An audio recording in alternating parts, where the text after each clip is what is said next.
అపుత్రస్య గతిర్నాస్తి అన్నది హైందవ సాహిత్యం. పుత్రుడు లేకుండా గతి లేదు అని అర్థం. అందుకని కొంతమంది సంతానం లేకపోతే దత్తత తెచ్చుకుంటారు. ఎందుకయ్యా దత్తత తీసుకున్నామంటే ఏం చేద్దామయ్యా, అపుత్రస్య గతిర్నాస్తి అని ఉంది కదా, పుత్రుడు లేకపోతే మరి పున్నామ నరకం తప్పదు కదా, అందుకని తెచ్చుకున్నానంట.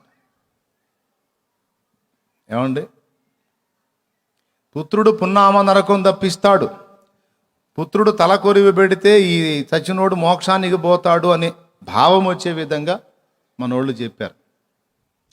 ఏమండోయ్, చచ్చిపోయినోడు పాపాత్ముడే, తల కొరివి పెట్టేవాడు పాపాత్ముడే అయినప్పుడు ఆ పాపికి ఈ పాపి తల కొరివి పెడితే ఆ పాపి మోక్షానికి ఎట్టబోతాడు?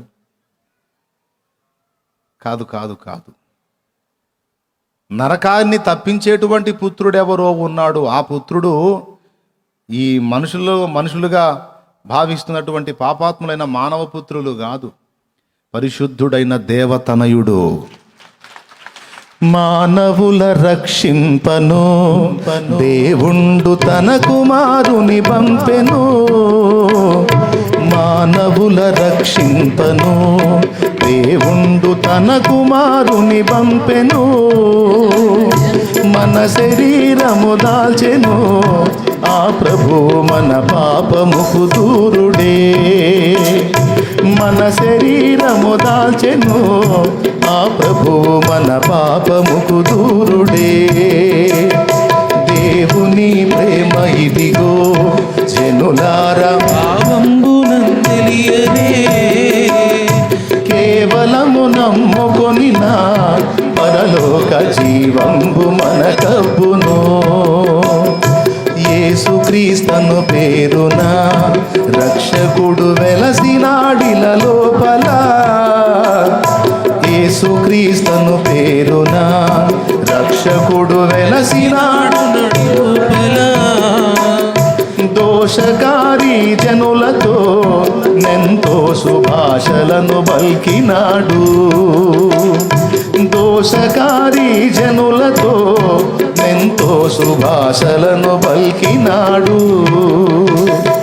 దేవుని ప్రేమ ఇదిగో జనులారా భావంబునం తెలియనే, కేవలము నమ్ముకొనిన పరలోక జీవంబు మనకబ్బును.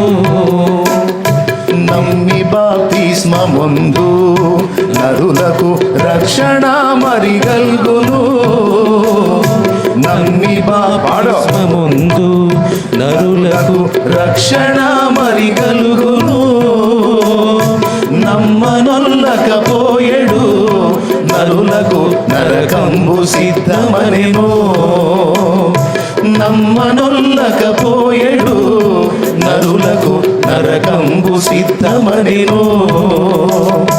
దేవుని ప్రేమ ఇదిగో అది జనులార భావంబునను తెలియదే, దేవుని ప్రేమ ఇదిగో జనులార భావంబునం తెలియనే, కేవలము నమ్ముకొనిన పరలోక జీవంబు మనకబ్బును.